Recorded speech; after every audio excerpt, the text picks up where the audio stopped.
An Outlaw Thanksgiving by Emily Arnold McCully. This was the winner of the Caldecott Award. Now, this means that the year that this book was published, the pictures in this book were deemed and judged as the best pictures, the best illustrations of any book that year. An Outlaw Thanksgiving.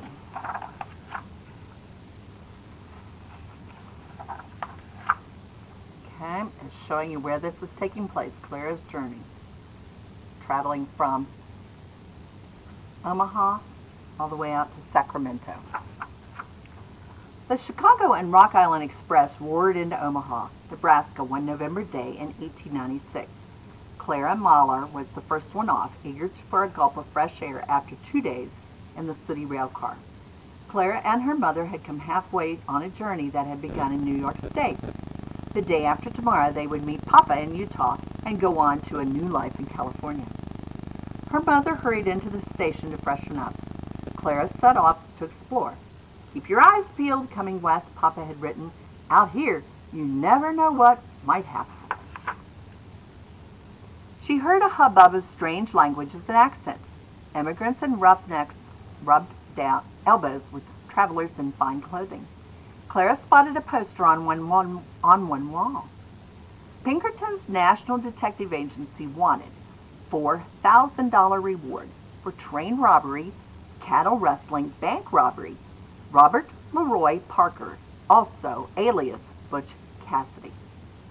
"I'd sure like to meet him," said a voice. Clara turned in surprise to find the newsboy from the train. "Butch Cassidy? But he's an outlaw," she said. "No worse than the robber barons who run these railroads," said the boy replied with a grin. "Anyway, I think I'd like Butch Cassidy. They say he's awfully good-hearted. Gives some of what he steals to needy people. Never kills nobody either." "Well, the Pinkertons are after him," said Clara. "Butch ain't afraid of the law or anything else," the boy said. Clara wanted to hear more, but Mama had found her. "Clara, you worry me so." She glanced at the poster and shuddered. "It's time to transfer to the Union Pacific train," she said. "I bought some sandwiches for our supper." The prairie outside Omaha was as vast as an ocean. Clara stared at it in awe.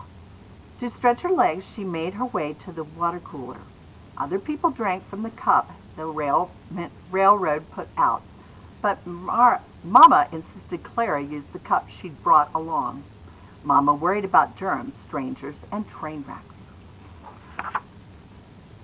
Lamps came on in the sun and sank below the endless horizon. People took out their picnic suppers. A few played cards. Clara and Mama wrapped up in their pillows and blankets. They drifted off to sleep in the clickety-clack of the wheels. In the morning, everything was white.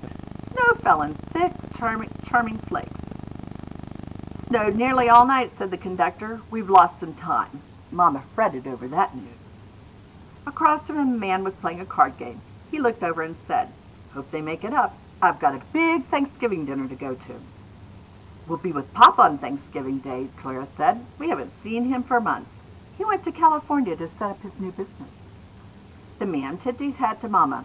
"Clara, we don't know him," her mother whispered. Clara thought she'd made a friend. He told her that his name was Mr. Jones. In the afternoon, the train lost speed as if exhausted. Finally, with a shudder, it came to a stop. The conductor hurried past. "We're snowbound," he announced. "Big drifts are blocking us. We'll send for a plow as soon as it stops snowing." "Mercy," Clara's mother said. "My husband expects us in Chicago in Ogden tomorrow." "You won't make it," said Mr. Jones. Mama clutched Clara's hand. "Don't worry. Papa will wait for us," Clara assured her. They sat in the car all day, huddled in their blankets, trying to make their food last. The snow stopped the next morning, but the car was bitterly cold. Through the frosted windows, Clara could see mountains ahead. "We'd better get moving soon," a well-dressed passenger remarked. "If one of these train robbers took a fancy to us, we'd be sitting ducks." Mama gasped. They heard bells jingling. A sleigh drew alongside the train. "All aboard for the hotel and saloon Rest in Peace, Rock Springs," the driver hollered. Another sleigh arrived. "Jump on for the Dusty Dude Hotel and Dance hall. Green River. Wait for the train in the lap of luxury. Mama, let's go to a hotel, Clara cried. People were streaming from the train to board the sleighs. Goodness, no, Mama said. They'll have bed bugs and all sorts of riffraff. You've got to go, ma'am, or freeze to death, Mr. Jones said gently. A smaller sled arrived. Where would you want to go? The driver bellowed. Mr. Jones shouted, I'll give you $50 to take me to Brown's Hole. Get in, cried the driver exuberantly. Mr. Jones returned to Mama. Come with me to Brown's Hole, madam. It's just over the border in Utah. We're respectable ranchers down here. You'll get a real Thanksgiving dinner while you wait for the train to move. It'll be a few days before they can dig it out. Mama sighed. We have no choice. Thank you, Mr. Jones.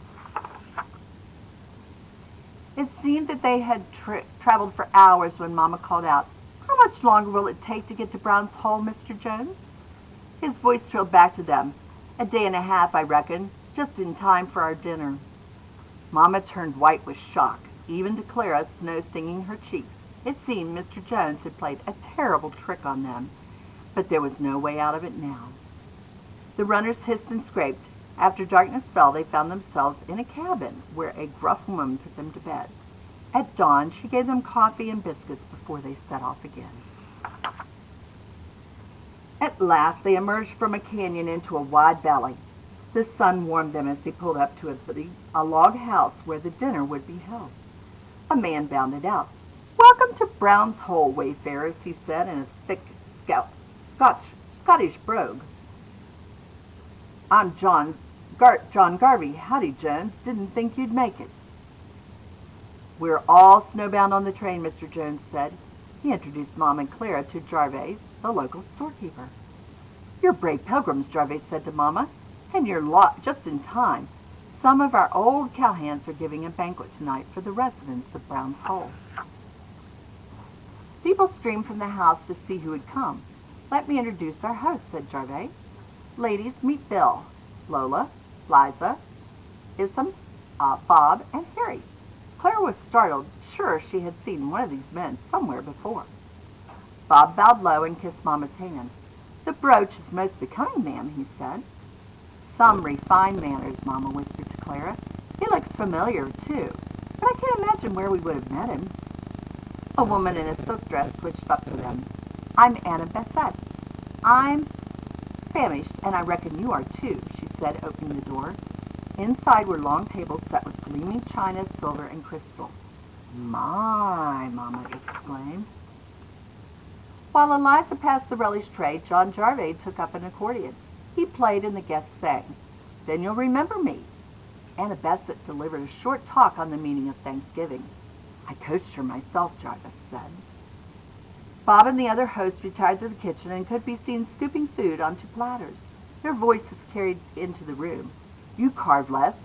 Nah, let Eliza. Eliza's all thumbs. Well, do I start at the neck or the tail? Jarvey tipped his glass. Let us give thanks for our beloved Brown's Hole, for this magnificent feast, for America, land of the free, he declared. Hear, hear, everyone called. Mr. Jones winked at Clara from across the table.